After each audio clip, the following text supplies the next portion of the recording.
delman terus melaju kencang menembus kabut malam. Sepanjang perjalanan, Mbak Gina hanya bisa berdoa sambil memegang kantong hitam serta memeluk keranjang bambu.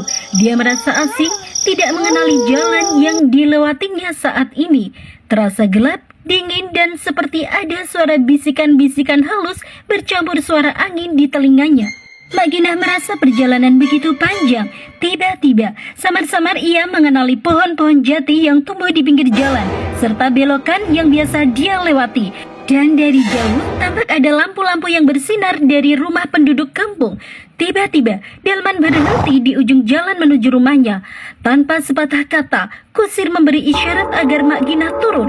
Mak Gina melangkah ragu, masih diliputi kebingungan. Dari kejauhan, terdengar suara azan subuh berkumandang dari musola kecil di desanya. Air matanya menetes. Ia yakin kini benar-benar sudah kembali ke alam manusia.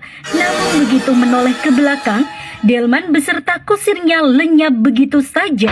Seolah ditelan bumi, hanya tersisa debu dan jejak roda kayu yang masih tampak membekas. Mak Gina menggigil. Dengan langkah pelan, ia berjalan menuju rumahnya. Namun, sesampainya di halaman rumah, ia terperanjat.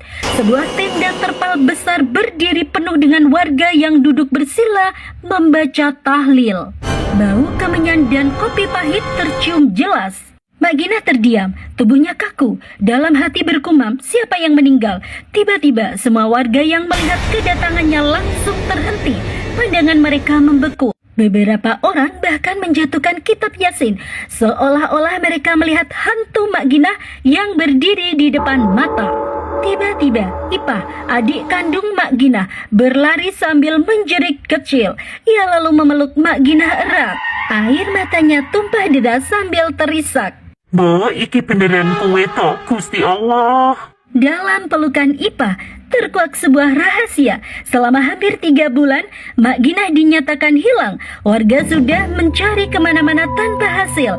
Akhirnya, atas perintah dari tetua kampung, warga diperintahkan mengadakan tahlilan setiap menjelang subuh selama 7 hari berturut-turut menjelang weton Mak Gina. Karena hilangnya Mak Gina dianggap tidak wajar, jadi menurut tetua kampung, tiap menjelang subuh, pintu gaib harus diketuk, memanggil Mak Gina supaya kembali ke alam manusia.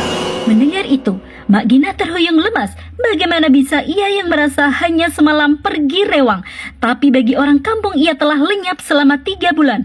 Namun jauh di dalam hatinya, ia sendiri meyakini bahwa keraton itu bukanlah keraton milik manusia, tapi kerajaan jin.